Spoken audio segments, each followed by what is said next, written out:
세액공제 받으려고 연금펀드를 가입했는데 이거 하다가 회사에 잘리면 소득이 사라져. 그러면 어차피 세금을 안 내게 되니까 아주 좋은 상태에 들어갑니다. 대한민국에서 세금을 안 낼 수 있어요.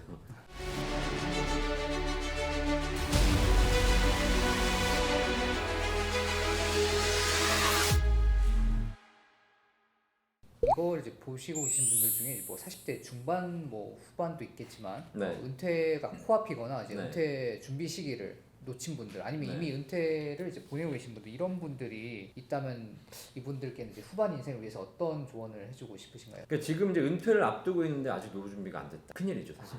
발등에 불 떨어진 거지 않습니까? 그런데 사실 그런 분들이 노후 준비가 안 됐냐? 다 해왔어요. 이게 뭐냐면 내가 연금으로 준비하지 않았을 뿐이지 주식을 갖고 있건 아니면 통장에 현금이 있건 아니면 다 없어서 집 한 채는 있건 또 어떤 분들은 또 노후 준비한다고 뭐 상가를 사시는 분도 계시고 오피스텔 한두 채씩 갖고 있고 막 그래요. 그러면 결국은 이제 와서 내가 노후 준비할 때 뭘 할까 고민하셨을 때 있는 자산을 한번 잘 보시는 겁니다. 그 자산을 가지고 내가 이거를 그냥 어떻게 연금화할 것인가를 고민하실 필요가 있어요. 연금이라는 것이 무슨 연금 상품을 가입하는 것도 있겠지만 그렇지 않고 내가 갖고 있는 부동산에서 캐시플로우, 월세를 계속 받는 방법도 있잖아요. 그것이 만약에 가능하다면 만약에 월세를 평생 받을 수 있다면 그것도 연금의 하나의 종류죠. 그렇게 해서 할 수 있으시면 계속 그 캐시플로우를 만들어낼 수 있는 방법을 연구하시는 거고 뭐 집을 갖고 있는데 집이 가격도 변동이 없지만 중요한 건 현금 흐름이 안 생긴다. 그러면 안 되잖아요. 그러면 차라리 월세를 줘가지고 월세를 받을 수 있는 방법 연구해 보시고 근데 그게 아닌 것 같다. 그럼 빨리 매도하셔야죠. 그래서 그걸 가지고 현금 흐름이 발생할 수 있는 자산으로 가져가시는 겁니다.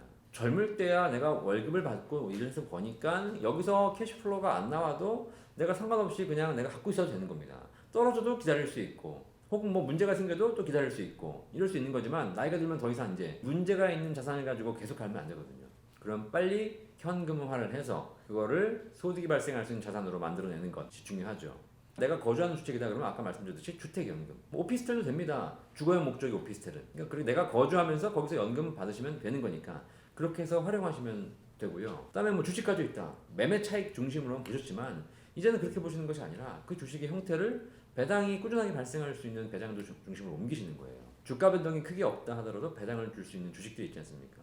뭐 우량주들, 뭐 은행주들, 은행주들, 뭐 리츠, 뭐 리츠, 뭐 보험주들 네. 이런 주식들을 중심으로 포트폴리오를 짜는 겁니다. 주가는 안 올라도 그래도 매달 뭐 혹은 매년 얼마의 배당을 받을 수 있는 것. 특히 배당 많이 주는 주식들은 뭐 적게는 5%, 많게는 10%, 15%까지 나오잖아요. 해외 가서 찾을 이유도 없어요. 국내에도 많아요. 제가 항상 드린 얘기가 있어. 보험 가입하지 말고 보험 주식을 사라 그냥. 그게 차라리 나을 수도 있다. 보험료를 낼 돈을 그걸로 그냥 보험회사 주식을 아예 사서 그럼요, 네. 그럼요. 또 굉장히 현명한 전략입니다. 왜냐면 내가 보험이 필요한데 보험이 없는 건 아니거든. 보험이 없으면 보험을 가입해야죠. 뭐 실손보험, 암보험, 뭐 기본적인 보험들은 가입해야죠. 근데 그걸 가입한 이후에 추가적으로 뭐가 부족하니까 더 해라. 이건 잘못되어 있으니까 저걸로 바꿔라. 이거는 만기가 짧으니까 저건 밀려라. 뭐 여러 가지 해서 리모델링 하지 않습니까? 그런 거 그만하라는 얘기입니다. 그러면 또 있는 거 깨고 딴 거 가입해야 되고 이렇게 해서 가야 되잖아요. 근데 그렇게 해서 손해보는 것이 전부 다 보험회사의 수익으로 잡혀요. 그러니까 그러지 말고 차라리 내가 추가적으로 보험을 더 가입하는 것보다는 있는 보험 제대로 유지하고 나머지는 보험회사 주식을 사는 거예요. 여러분이 지금 만나시는 그 설계사, 만나시는 보험사가 어디입니까?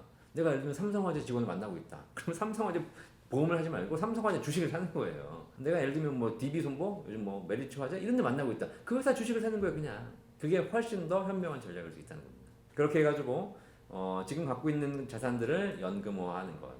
그 다음에 내가 목돈이 있다. 그러면 아까 말씀하신 대로 배당주를 투자할 수도 있겠지만 사실 이게 배당이 줄 수도 있고 안 줄 수도 있는 거잖아요. 성과에 따라 좀 달라지죠. 그렇죠. 그러면 내 자산 일부는 평생 고정적인 연금이 확보되는 상품. 이게 이제 일시납 연금이거든요. 목돈을 납입을 해서 일정한 시점부터 평생 연금으로 받는 겁니다. 이런 연금의 비과세 조항도 또 있기 때문에 세금 없이도 받을 수 있어요. 이런 거 활용해가지고 일시납 연금으로 받게 되면 매달 몇십만 원씩은 평생 연금으로 나오는 거죠. 그러니까 대안들이 많이 있어요. 물론 내가 지금 나이 50, 60 됐는데 진짜 아무것도 없다라고 하시면 국가가 제공하는 기초연금이라든가 공공제도에 의존하셔야 되겠지만 내가 일정 부분 자산이 어떤 형태로든 가져오셨다면 그거를 이제 노후에 연금소득 또는 현금 흐름으로 바꿀 수 있는 방법들이 많이 있으니까 이제 현금 흐름 발생할 수 있는 어떤 자산으로 쉬프트하는 전략을 한번 생각해 보시기 바라겠습니다. 그리고 이제 관련된 뭐 연금 상품이나 금융 상품에 대한 내용은 이제 연금박사 채널에 가지고 그렇죠. 계신 거죠. 네, 연금에 대한 모든 궁금증, 연금 상품 솔루션, 가입 관리부터 뭐 연금 수령까지 모든 궁금증 연금박사 상담센터 1800-3624에서 해결해드리고 있으니까 많은 분들이 또 트러스턴도 구독해주시고 연금박사도 구독해주시기 바라겠습니다. 아, 네, 알겠습니다. 그러면은 이제 이 국민연금 외에도 노후 준비하신 분들이 관심을 가져야 할 그런 금융 상품들이나 연금 상품들이 있을까요? 뭐 네. 예시를 짧게 들어주시면 감사하겠습니다. 일단 뭐 퇴직금들은 열심히 모으고 계시는 거니까 퇴직연금 잘 준비하시면 될 것 같은데요. 그것보다 이제 제가 추가로 말씀드리고 싶은 게 이제 개인연금입니다. 개인연금. 개인연금은 크게 두 가지 축이 있습니다. 세제 적격과 세제 비적격이라고 하죠. 세제 적격은 납입 시에 세액공제 혜택을 받아서 납입 시에 세금을 환급받고 대신에 연금 탈 때 저율과세 세금을 내시는 과세 이연 해주는 세금을 늦춰주는 이 연금을 이제 세제 적격 연금이라고 하거든요. 연금저축, IRP 같은 연금 계좌가 있고요. 뭐 연금 펀드 다 이 카테고리에 들어갑니다. 두 번째가 뭐가 있냐면 세제 비적격 연금보험. 이거는 생명보험사에서 판매하는 연금보험이고요. 납입 시에는 납입보험료에 대해서 세금을 환급해주지 않습니다. 대신에 연금 탈 때 세금 없이 연금 받을 수 있는 구조. 이게 이제 세제 비적격 연금보험 이 두 가지 축이 있습니다. 그러니까 내가 소득이 있어서 올해 좀 세금을 환급받아야 되겠다라고 하신 분들은 세제 적격 연금 저축, 연금 펀드, IRP 같은 걸 활용하셔가지고 연금을 불입해서 하시면 될 것 같고, 내가 소득이 없거나 혹은 뭐 이미 이걸 가입했거나 그다음에 뭐 나는 지금 당장 돌려받는 것보다는 연금 탈 때 세금 없이 받고 싶다. 그러신 분들은 세제 비적격 연금보험, 생명보험사 연금보험 가입하시는 것이 좋기 때문에 이걸 본인의 상황에 맞춰서 포트폴리오를 짜시면 될 것 같고요. 둘 다 동시에 가입해도 상관없죠. 둘 다 가능합니다. 네, 그렇죠. 뭐 서로 얽혀 있는 건 아니니까. 다만 이제 한도 제한은 있습니다. 세제 적격 연금보험, 연금저축이나 IRP 같은 상품들은 연간 납입할 수 있는 금액이 1,800만 원까지입니다. 연간. 대신에 1,800을 납입할 수 있지만 세액공제를 받을 수 있는 한도는 900만 원까지만 가능합니다. 900만 원까지 납입하시는 것은 연간 세액공제 받을 수 있고, 그걸 초과해서 가입하시는 것은 납입한 것에 대한 세제 혜택은 없는 거죠. 물론 연금 탈 때 거기서 발생한 수익에 대해서 저율과세하긴 하지만 어쨌든 납입한 것에 대한 효과는 없는 겁니다. 그렇게 해서 1,800만 원, 900만 원 혜택이 있다는 거 알고 계시면 될 것 같고, 세제 비적격 연금보험은 납입할 땐 세제 혜택이 없지만 연금 탈 때 세금 없이 받을 수 있는데, 이게 2017년 4월 1일 이전까지는 무제한이었어요. 얼마를 내든 관계없이 나중에 연금 탈 때 전부 세금 없이 받을 수 있었습니다. 그러다 보니까 국가가 이제 세수를 확보해야 되는데 전부 세금이 없잖아요. 그래가지고 2017년 4월 1일 이후부터는 한도를 만들었습니다. 납입은 무제한할 수 있지만 납입하는 금액 연간 1,800만 원, 월 150만 원 이내로 납입하셔야지 연금 탈 때 세금 없이 연금 받을 수 있습니다. 그것을 이제 초과하면 어떤 세율로? 초과하게 되면 얘는 이자소득 항목이기 때문에 이자소득세를 내셔야 됩니다. 초과하기 전까지는 상관없는 것이고요. 초과하게 되면 그 초과한 금액에 대해서 연금 탈 때 15.4% 이자소득세를 내셔야 되고, 그 금액이 연간 2천만 원 넘어가게 되면 금융소득종합과세에 해당이 되겠죠. 그럼 이제 누진적으로 또 그렇죠. 올라가게 네. 되겠네요. 어쨌든 그래서 그 이하로 하시는 것이 연금 탈 때 세금 없이 받을 수 있다라고 해서 이 세금 문제도 내가 고민해 보시면서 결정해 보실 필요가 있어요. 자, 그런데 이렇게 개인연금의 두 가지 축을 고민하면서 또 하나 고민하셔야 될 건 뭐냐면, 연금저축이나 IRP 같은 경우에는 내가 운용을 해야 됩니다.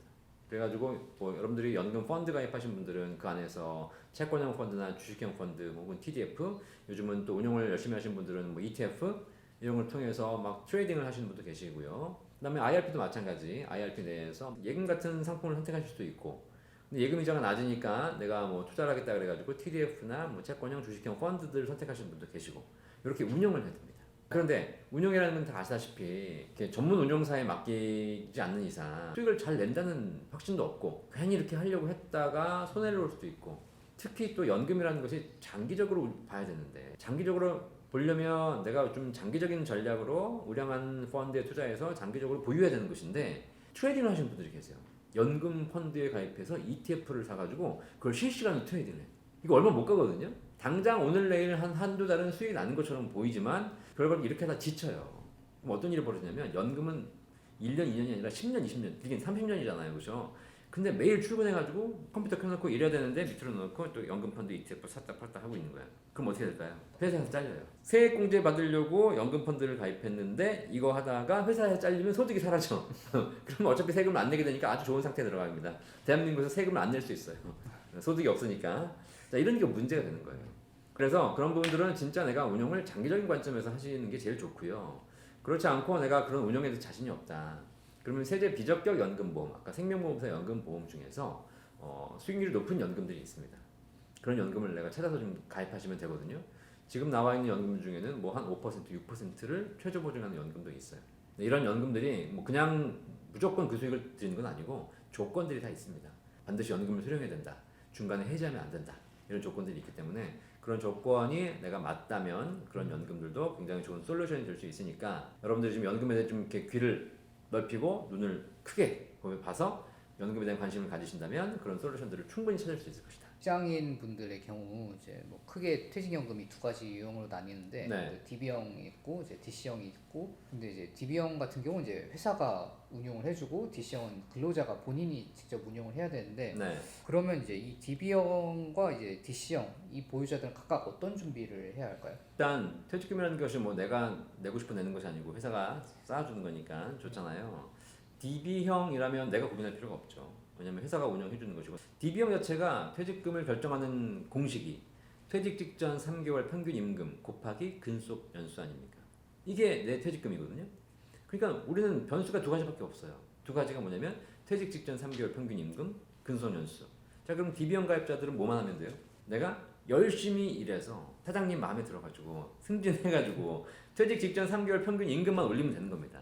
뭐 물가 상승률 따라 올라가기도 하겠지만 내가 승진하고 월급을 올리는 게 제일 중요하겠죠. 그 다음에 근속 연수. 안 잘리고 오래 일하는 겁니다. 5년, 10년, 15년, 20년, 30년 계속 일하게 되면 내가 30년 근속했고 퇴직 직전 3개월 평균 급여가 1,000만 원이다. 그럼 30년에 1,000만 원이면 3억 바닥을 나오는 겁니다. 그냥. 그래서 DB형 가입자들은 그런 부분에 집중하실 수가 있고 DC형 가입자들은 그렇지 않고 이제 매달 매년 퇴직금을 정산받는 거잖아요. 그럼 내 DC형 퇴직 계좌에 그 연금이 들어오지 않습니까? 근데 그걸 인출할 수는 없으니까 그걸 내가 이제 퇴직 직전까지 잘 운용하셔야 되겠죠. 그러면 운용을 할 때 DC형 연금 보유자들은 그거를 어떻게 하면 잘 운용할 것인가에 대한 고민을 해보시는데 좀 전에도 말씀드렸지만 그걸 내가 무슨 트레이딩을 통해서 수익을 내겠다 이렇게 하시는 것보다는 안전하고 우량한 펀드에 가입을 해서 그거를 장기적인 전략으로 운영하시는 것 그리고 실제 포트폴리오를 변경한다 하더라도 뭐 몇 년에 한 번 정도 이렇게 변경하는 것이 좋지. 뭐 수시로 변경하고 왔다 갔다 뭐 지금은 뭐 오르니까 갔다가 떨어지니까 다시 갔다가 이렇게 바꾸는 전략들은 크게 유효하지 않을 수 있다.